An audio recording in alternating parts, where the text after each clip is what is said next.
Friends, good morning and welcome back to my channel. কেমন আছেন সবাই? আমার আরও একটি নতুন ব্লগে আপনাদের স্বাগত জানাই। আজকে হচ্ছে শুক্রবার আর এখন বাজে 8টা। তো প্রত্যেক দিনকার মতো সকালে সব কাজ সেরে তারপর ভিডিওটা আজকাল স্টার্ট করছি। মানে ভোরবেলা উঠে আর ভিডিওটা শুরু করা হচ্ছে না। মানে রোজই ভাবছি, কিন্তু সকালবেলা উঠে জামা কাপড় খুঁজতে খুঁজতে কোথায় কোনটা রয়েছে সেই তাড়াহুড়ো লেগে যায় বাইরে যেতে, যার জন্য না ভোরবেলায় আর ভিডিওটা স্টার্ট করতে পারছি না। তো যাই হোক, এখন 8টা বেজে গেছে। এখন সবার আগে যাব গোপালকে গুড মর্নিং করতে। আর গাছেও গুটি কয় ফুলও ফুটেছে, জামা কাপড়ও কাচা হয়ে গেছে। এখন তো বিস্তর কাজ এই সময় সকাল সকাল, মানে কি বলবো। তো যাই হোক, আমি ভাবলাম যে ভিডিওটা স্টার্ট করি, কারণ কি গোপালকে এক্ষুনি ঘুম থেকে ওঠাতে হবে। 8টা বেজে গেছে। এই সকালবেলাটায় ঠাকুরের কাজে খানিকটা যদি সেরে রাখা যায় না, তাহলে পরে গিয়ে খুব সুবিধা হয়। আমি সমস্ত ঠাকুরের থালা বাসন একবারে ধুয়ে নিই। মানে সকালবেলার পুজো, দুপুরবেলার পুজো, সন্ধ্যেবেলার পুজো, 3বারে যা ঠাকুরের বাসন লাগে সব বাসনটাই আমি একবারে ধুয়ে নিই। এবার ধুয়ে একটা বড় জায়গায় ঢাকা দেওয়া থাকে। তারপর সকালে যেটুকু লাগলো দুপুরে, রাত্রে একবার দাঁড়িয়ে আর কথা বলবো না। চলো ঠাকুর ঘরে যাই।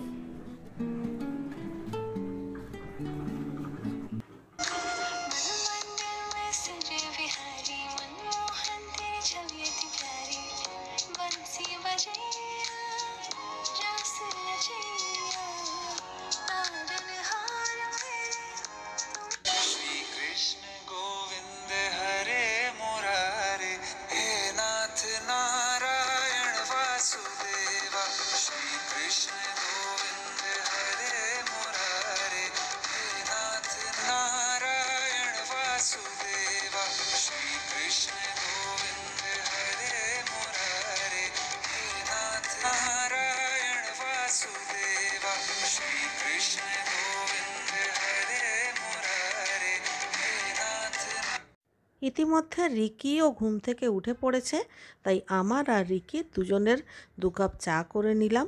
আর অষ্টমীও চলে এসেছে। অষ্টমী বাসন টাসন মাজা হয়ে গেছে, তো ওকে যা যা কাটতে হবে সেগুলো বের করে দিয়েছি। ও এখন রান্নাঘরে কাটাকাটি করছে, আর সেই ফাঁকে আমরা দুজনে চাটা খেয়ে নিচ্ছি। আজকে অষ্টমীর আসতে একটু দেরি হয়ে গেছে, তাই আমিও চা খেয়ে কড়াই বসিয়ে দিলাম। এক্ষুনি রান্না বসাবো।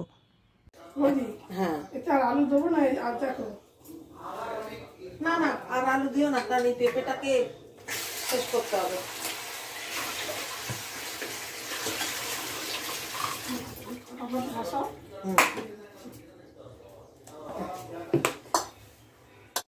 আজকে রান্না করব উচ্ছে চচ্চড়ি, ছোট মাছ দিয়ে, মানে তিতর চচ্চড়ি। তার জন্য কয়েকটা মৌরলা মাছ আমি এখানে ভাজতে দিয়েছি। এই যে চচ্চড়িটা, এর মধ্যে না অনেক রকম সবজি দেওয়া যায়।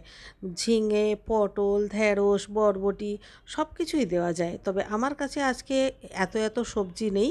আমি এই যে মাছগুলোকে প্রথমে ভেজে তুলে নিলাম, এরপরে এই তেলের মধ্যেই উচ্ছে দিয়ে ভেজে তুলে নেব।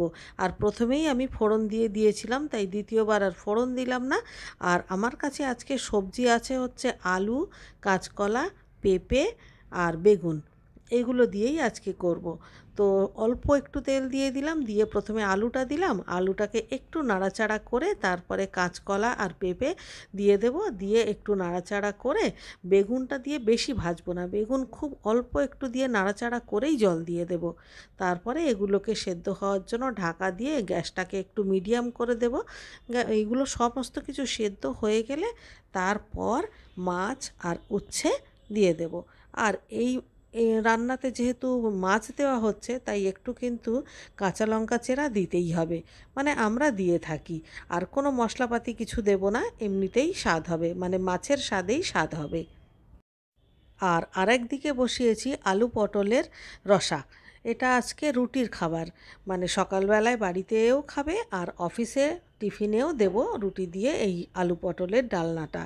তার জন্য পটলগুলোকে 2 আধখানা করে কেটে নিয়েছি, কারণ পটলগুলো খুবই কচি আর খুব ছোট ছোট ছিল।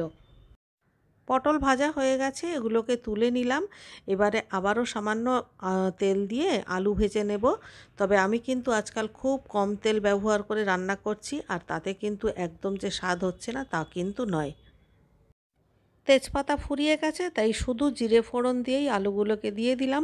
ভালো করে একটু নাড়াচাড়া করে ভেজে নেব। আর ততক্ষণে আমি মশলাটা রেডি করে নেব। মশলা বলতে একটা লাল টমেটো কুচি কুচি করে কেটে নিলাম, আর এর সঙ্গে দেব কাঁচা লঙ্কা আর আদা বাটা। এই সমস্ত কিছু দিয়ে আলুর সঙ্গেই খুব ভালো করে কষিয়ে নেব যতক্ষণ না টমেটোটা একদম ভালোভাবে গলে যাচ্ছে।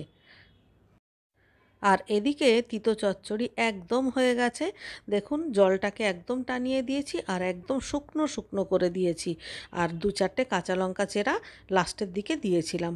দেখুন কি সুন্দর দেখতে হয়েছে, এটা খেতেও কিন্তু দারুণ।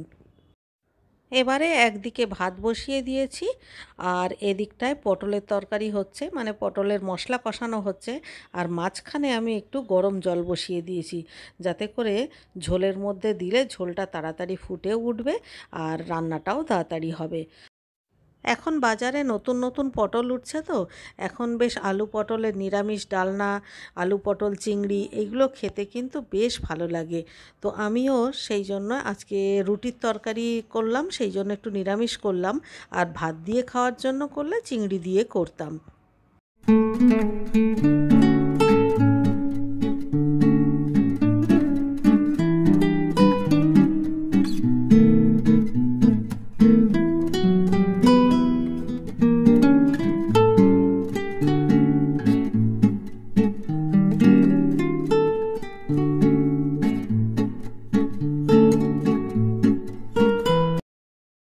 পটল আলুর ডালনা হয়ে গেছে, একটু রসা রসা রেখেছি যাতে রুটি খেতে সুবিধা হয়। তো আমি এটা নামিয়ে নিলাম। আর এবারে টেবিল গোছাতে হবে, আর তার জন্যে সকাল থেকে যা যা রান্না করেছি সেগুলো এবারে টেবিলে নিয়ে এসে রাখবো। আর আজকে রান্না করলাম এই যে তিতো চচ্চড়ি, আলু পটলের ডালনা, আর ডালও বসিয়ে দিয়েছি অলরেডি, ডালটা ফোড়ন দিতে বাকি আছে। আর সেই সঙ্গে ঘরে পাতা টক দই, সেটা তো আছেই।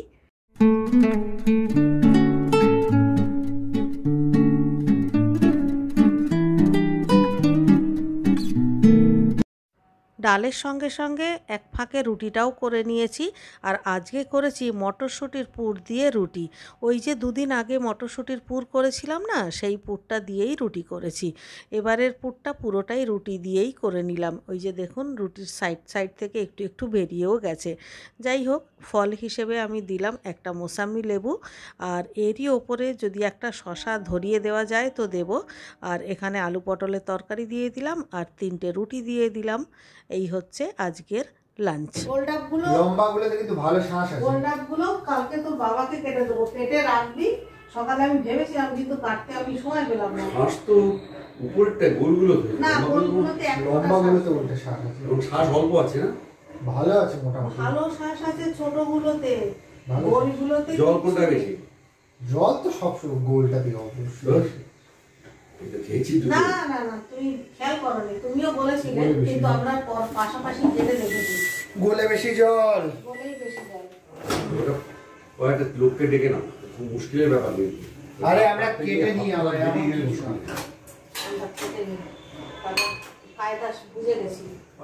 কি ছুরি দিয়ে কাটে? আবিষ্কার করেছি আমি। ছুরি দিয়ে?